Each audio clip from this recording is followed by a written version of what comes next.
Oi, que bom te ver por aqui de novo. Vamos dar mais uma revisada nos conteúdos de língua portuguesa? Eu sou a professora Vanessa Severo Mercadé e vou acompanhar você nesse revisa aí de língua portuguesa. Vamos lá? Para começar, vamos então aos nossos conteúdos de hoje. Para a primeira série, nós vamos trabalhar um pouquinho sobre o verbete. Vamos também entender um pouquinho da função dos verbos, falar um pouquinho sobre conjugação, formas nominais do verbo, flexões, modo. Vamos começar então. Primeiro vamos começar com verbete. O que é um verbete?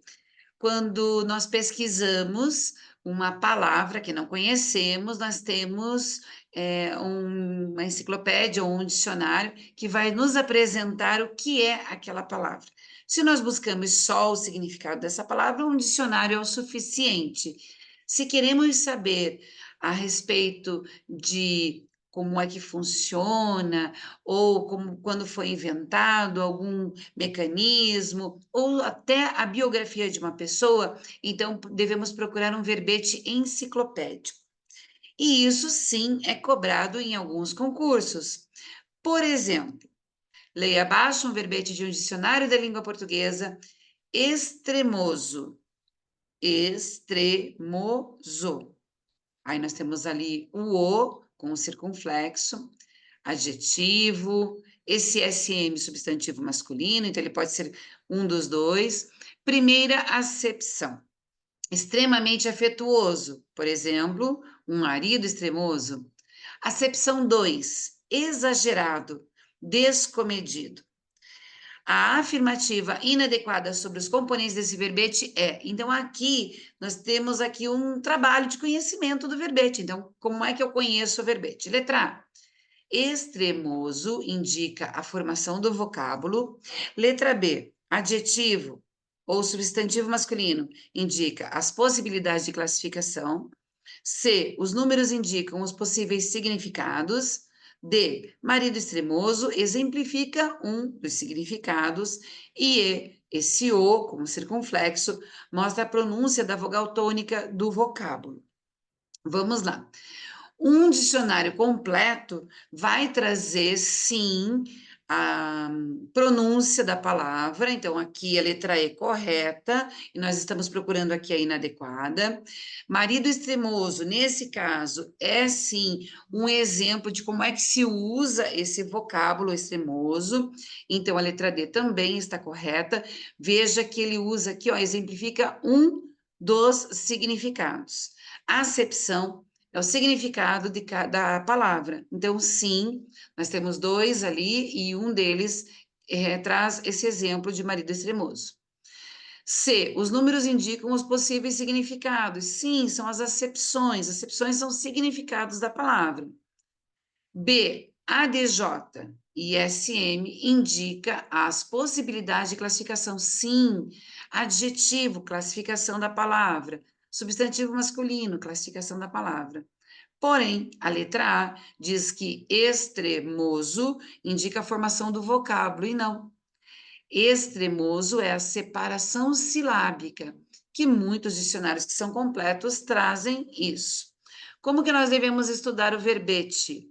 Sabendo que ele pode trazer aí mais de um significado para a palavra, que esse significado pode sim ser um jeito coloquial, uma gíria que se usa, e aí nós precisamos entender, tá, mas se eu usei essa palavra como gíria, como é que eu posso usar? Por exemplo, a palavra cabeça. Cabeça, vamos pensar aí, é uma parte do corpo humano, mas dependendo do jeito que eu uso, eu posso falar, ele é o cabeça do grupo, ou seja, ele é o líder do grupo. Na parte de verbos, o que nós precisamos aqui reforçar? Que existe conjugação verbal, flexão verbal, modo verbal, tempo verbal, as formas nominais do verbo e locuções verbais neste momento. E como são vários, digamos, como são várias palavras com sobrenome verbal, pode causar uma confusão. Mas eu estou aqui para te ajudar e a gente vai esclarecer. Primeira coisa, conjugação verbal é feita a partir do verbo no infinitivo. Então, eu tinha lá escrevêssemos. Escrevêssemos vem do verbo escrever. Ele termina com er, portanto, segunda conjugação. Verbos no infinitivo terminado com ar, primeira conjugação. Verbos terminados com er, segunda conjugação. Verbos terminados com ir, terceira conjugação. E propor, compor, depor, esses verbos todos derivados de por, pertencem também à segunda conjugação. Com relação à flexão verbal, nós temos muitos itens. Deixa eu tirar aqui. Com relação à flexão verbal, nós temos muitos itens a considerar, ok? Existe flexão nominal. Então, por exemplo, eu tenho a palavra menina, eu posso pegar esse substantivo e colocar menino, meninas e meninos. Isso é flexão de nome. Com relação à flexão verbal, é um número grande aqui de flexões que podem acontecer. Eu posso pegar o verbo escrever, posso alterá-lo em modo, tempo, número e pessoa. Em modo, vai me mostrar como é o contexto que acontece essa mudança no verbo. Se de forma certeira, né, quando eu uso a certeza no indicativo, se de forma duvidosa, tem algum, né, é um desejo, né, uma dúvida, ou em forma de pedido ou ordem, que é o imperativo. Dentro dos tempos verbais que são possíveis da flexão, nós temos presente, passado e futuro. Porém, no indicativo, nós temos 3 pretéritos, que é o passado, e 2 futuros. No subjuntivo, nós temos presente, o pretérito no subjuntivo é apenas o pretérito imperfeito e o futuro. Com relação a número, nós temos singular ou plural. Singular, nós teríamos eu, tu, ou você e ele, ou ela. E no plural, nós, vós e eles, ou elas. Com relação à pessoa, temos a primeira, segunda ou terceira pessoa. A primeira pessoa, eu ou nós, é a pessoa que está falando. A segunda pessoa é a pessoa com quem se está falando. E a terceira pessoa é a pessoa de quem estão falando. Com relação aos modos verbais, nós temos um trabalho especialmente aqui, nessa revisão, o indicativo e o subjuntivo. Temos o imperativo, sim, mas não vamos abordar neste momento. O indicativo é o modo da certeza. Todos os tempos verbais levarão os verbos para sim, com certeza. O subjuntivo vai trazer ações mais duvidosas, ações mais de desejo.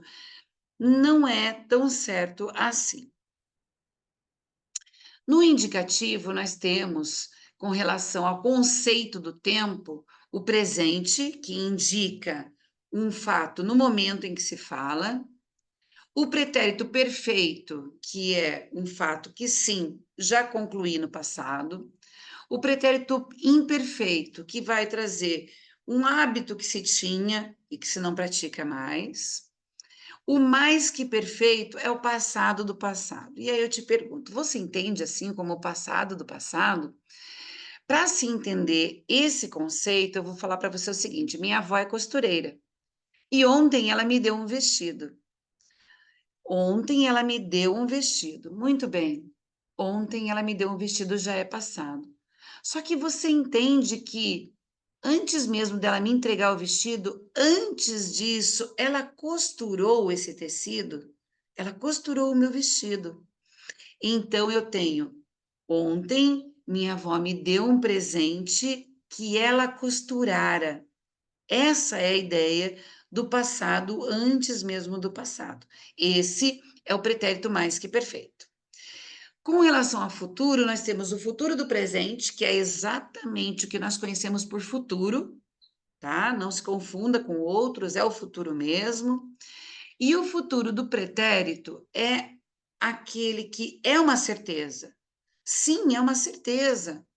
mas eu ainda dependo de alguma coisa para que aquilo aconteça. Vou mostrar para você já em um formatinho bem bacana para se gravar. No subjuntivo, nós temos o presente, que é uma hipótese ou um desejo, o pretérito imperfeito, que é uma hipótese ou desejo, mas depende de outra também para acontecer, e o futuro, que é uma possibilidade de acontecer no futuro.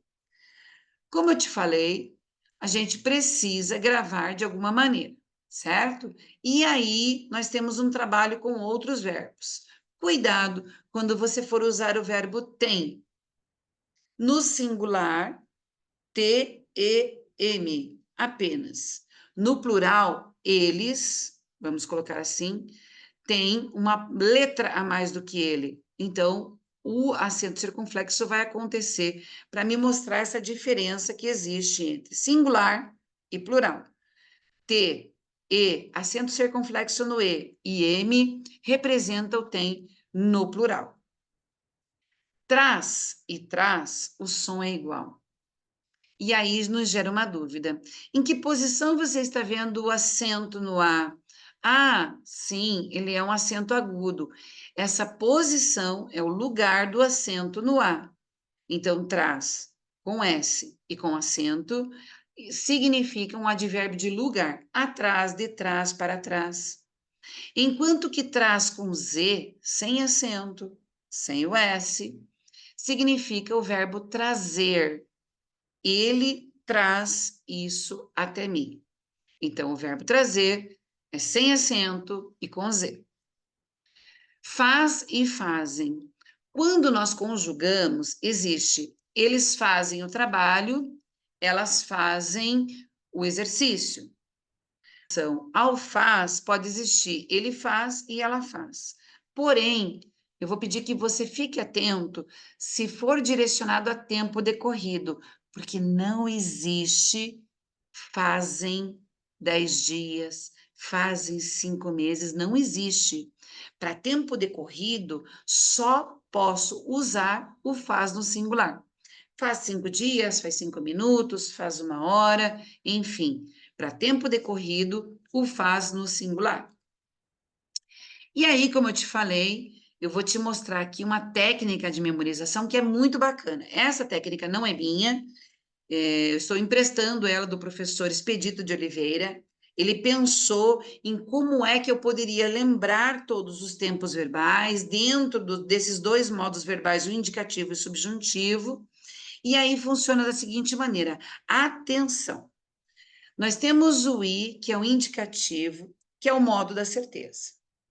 Para ele, nós temos presente e temos 3 pretéritos: o pretérito perfeito, o pretérito imperfeito e o pretérito mais que perfeito. E para o futuro, nós temos 2: o futuro do presente e o futuro do pretérito.